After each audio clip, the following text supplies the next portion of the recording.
যত দিন যাচ্ছে ভারত পাকিস্তানের মধ্যে পরিস্থিতি আরো উত্তপ্ত হচ্ছে। আকাশে আকাশে যুদ্ধ, ক্ষেপণাস্ত্রের জবাব ক্ষেপণাস্ত্র দিয়ে।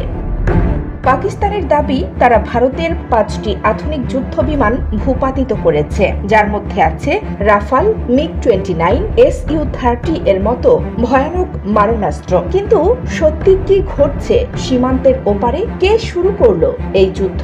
কি হবে পরবর্তী পদক্ষেপ? দেখুন আজকের এই ভিডিওতে।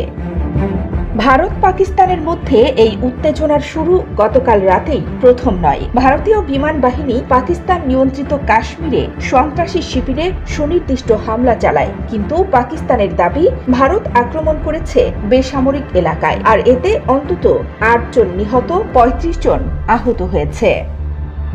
পাকিস্তানের প্রতিরক্ষা মন্ত্রী খাজা মোহাম্মদ আসিফ সরাসরি দাবি করেছেন ভারতের 5টি যুদ্ধ বিমান তাদের প্রতিরক্ষা ব্যবস্থায় ধ্বংস হয়েছে। তালিকায় আছে 3টি রাফাল, একটি Su-30 আর একটি MiG-29, কিন্তু ভারত এখনো এই দাবি নিশ্চিত করেনি।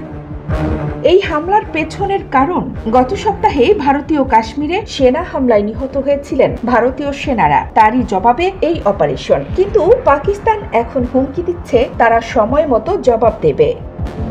ভারতের দাবি তারা শুধু জইশ-ই-মোহাম্মদ ও লস্কর-ই-তৈয়বার ঘাঁটিগুলোতেই আঘাত হেনেছে, কিন্তু পাকিস্তানের বক্তব্য ভারত মিথ্যা বলছে, তারা প্রতিশোধ নেবে। উত্তাপ বাড়ছে দুই পরমাণু শক্তিধর দেশের মধ্যে।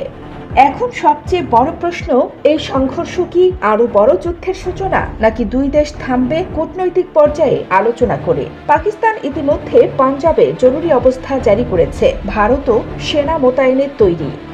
দর্শক, আপনার কি মনে হয় এই সংঘর্ষ কি থামবে নাকি আরো বাড়বে? কমেন্টে লিখুন। আর পাক ভারতের সর্বশেষ আপডেট পেতে সাবস্ক্রাইব বাটনে ক্লিক করুন, বেল আইকন অন করে দিন। কানিজ ফাতেমা নিপা, খবর সংযোগ।